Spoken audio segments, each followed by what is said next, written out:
It's daytime with Aston Avery now. Children are getting ready to go back to school after a 6-week summer break, though. Some of them, they will be staying at the schools from the junior end, of course, there. And then some are transitioning, whether that is either moving to a new home, different school, or even moving into secondary school, college, or university.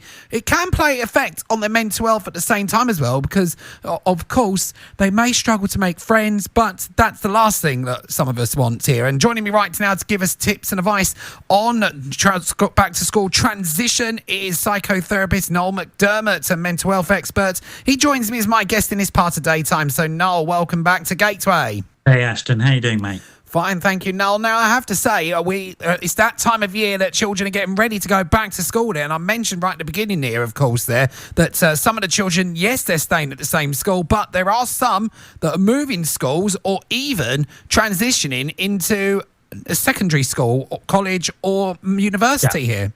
Absolutely. So when I talk about transition as a psychotherapist, what I'm talking about are changes to what we call the central life circumstances. And there are three generally that we talk about. School being one of them, home. School is also work, and also our love relationships, so our intimate life. If any things change in one of those three areas, we're likely to have an emotional reaction to that, even if it's a positive change.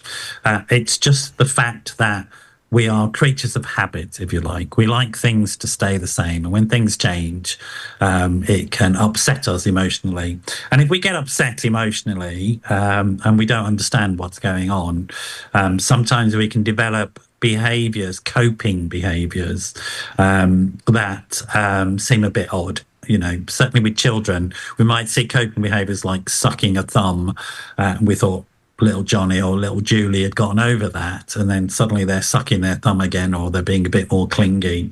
And then you look at, well, what's going on in their life? Oh, I see, there's some major changes coming up, and that can often explain that type of like regression.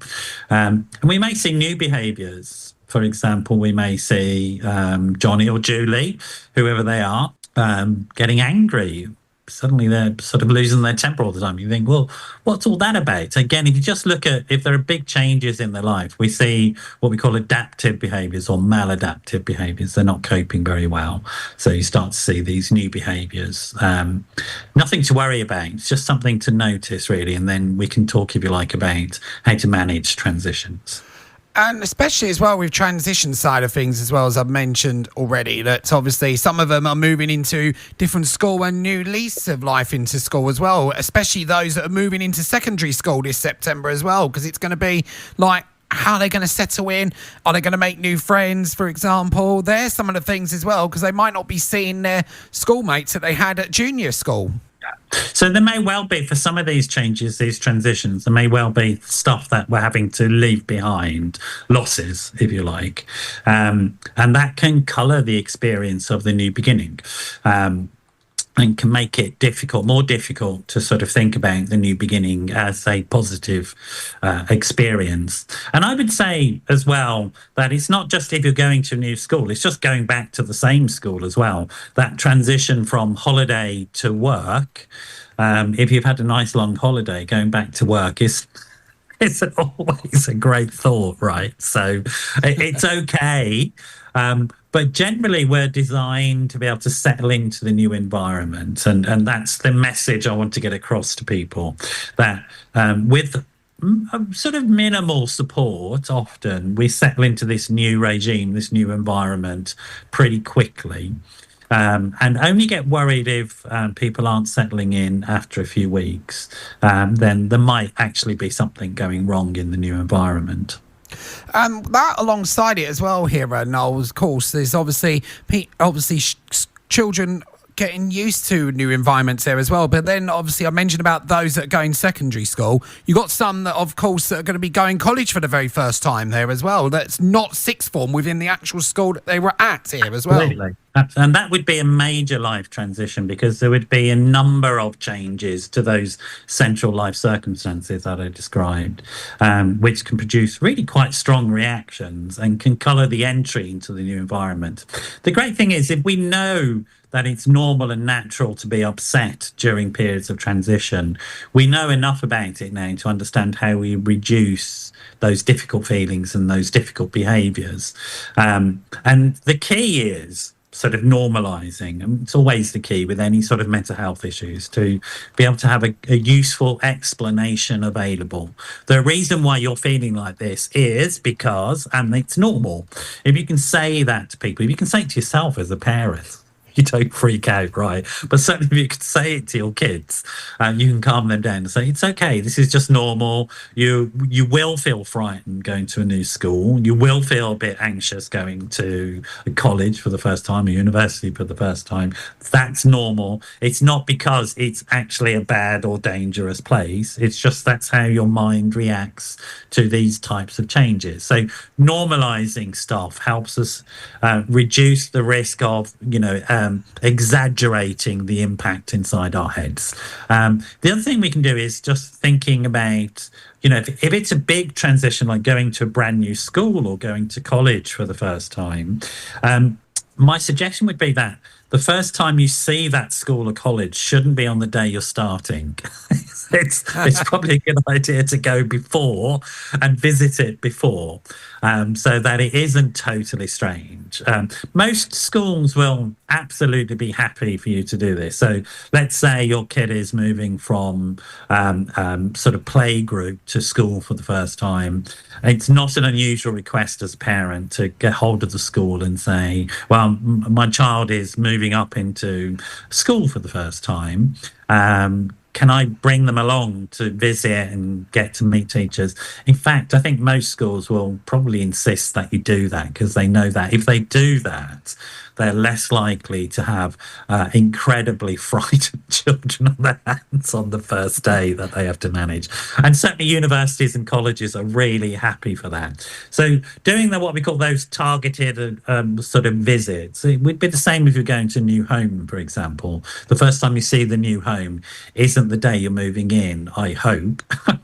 You visited beforehand and you get used to it, and you get used to the area. And the area that something's in is really important as well. So familiarity makes us feel comfortable, and the more familiar we become, the more comfortable we are. And that's part of the actual, what they call PPP here, plan, prepare, practice side of things as well. Because if they do that, then it absolutely helps them out, especially not just the children, but parents as well at the same time, because their mental health and well-being as well, it doesn't take effect like what the children's will at the same time, that they don't have to be as worried if the child knows exactly the boundaries where they are. Yeah, the great thing about these types of transitions is that they're known in advance. It's not like a sudden shocking change that is out of your control. And as you pointed out, if you know it, you can plan for that change, you can prepare yourself, and you can practice. And rehearsal and practice is really important. So our brain is really comfortable when we do things repetitively.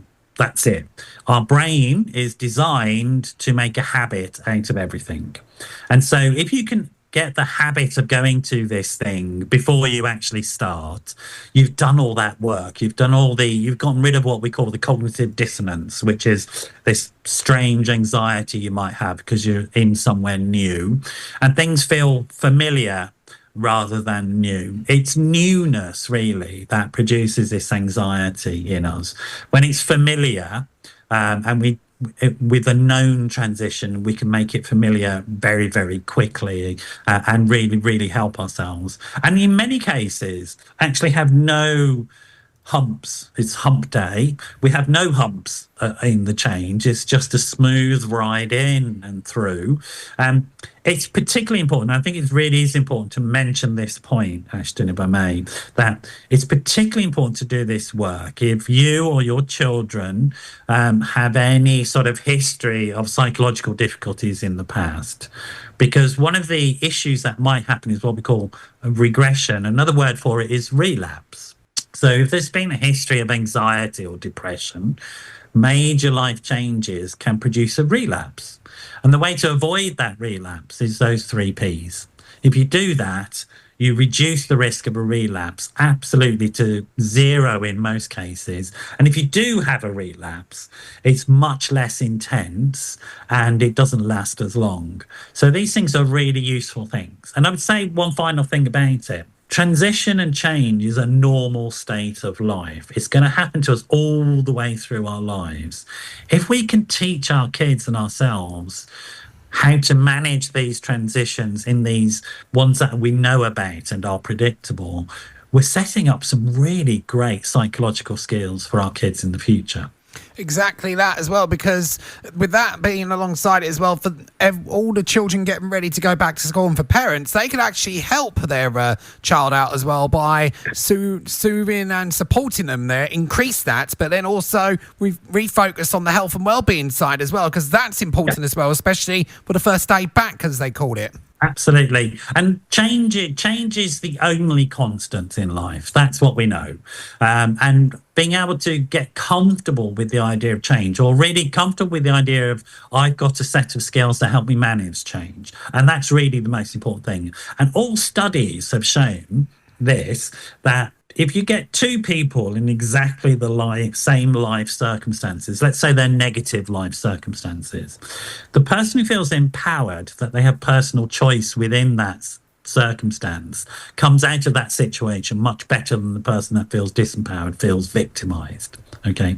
And so what we're doing with our kids and with ourselves by learning these skills, the 3 Ps, as I call them, is that we are empowering ourselves. We're saying, I've got a useful set of skills here. I can manage myself in this situation.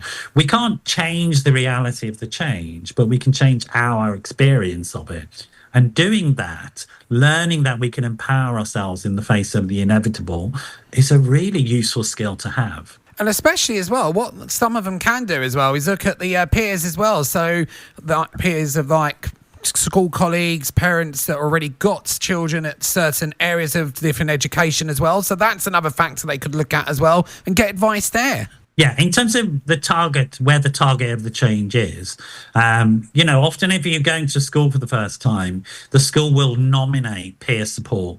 They'll nominate an older child to be the buddy for your child. But also, it's true, often maybe older siblings or friends of your children or friends of the family have been to that school or have been to that college or university. And actually roping them in and getting them involved in the transition, in the planning and the prep for the transition, again, is really, really helpful, because they give you the inside track and that sort of minutiae of detail, like look out for that person, they're really nice if this is happening, or there's a really nice place where you can go get coffee around the corner, etc., etc. And that sort of intimate knowledge, the small stuff that makes something feel familiar and manageable, is really, really helpful for us. And also just having somebody in your mind, if you're feeling distressed and upset, having somebody in your mind that has been through it, that you know and trust, is in itself a soothing mechanism and helps us get into an emotionally safe space. And that's the key. We want to make it feel safe rather than unsafe. The safer we make it feel, the more likely we are to have a really positive transition. So do you have any further tips and advice, Noel, to our listeners today, especially parents who are listening today, to help them out, make sure that the child is absolutely prepared for when they go back to school as well, rather than them actually feeling worried, anxious, or sadly depressed here? Yeah, I mean, one of the things I always encourage parents to do is model the target behavior that you want. So what we want from our kids is emotional openness and what we call emotional intelligence. So putting feelings into words and telling us about those feelings. The best way to encourage a child in that is to do it ourselves as adults. I'm going to talk to dads in particular here. Dads, you need to step up here. Sort of like, oh, I know it's a bit radical statement, isn't it? But actually, if you're modeling emotional communication to your kids, particularly the boys who tend not to be modeled that so much, but the more you do that, the more effective they are going to be in life in terms of managing things, and the less likely your child is going to behave in antisocial ways. So talk yourself as an adult. Talk to your kids about how you have managed changes, how frightened you can find change, but how you've got help from friends and colleagues and family, and how you found it useful to talk about things, and that will really encourage your kids to open up.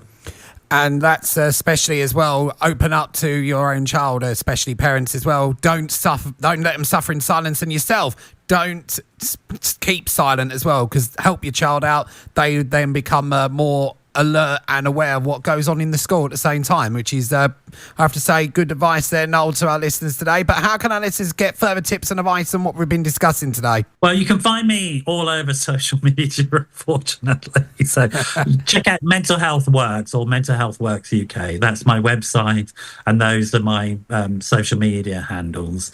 Happy to sort of, if you send me messages, happy to answer any questions that folk have. So, psychotherapist and mental health expert Noel McDermott, thank you for joining me on Gateway 97.8 today to give our listeners tips and advice on back to school transition.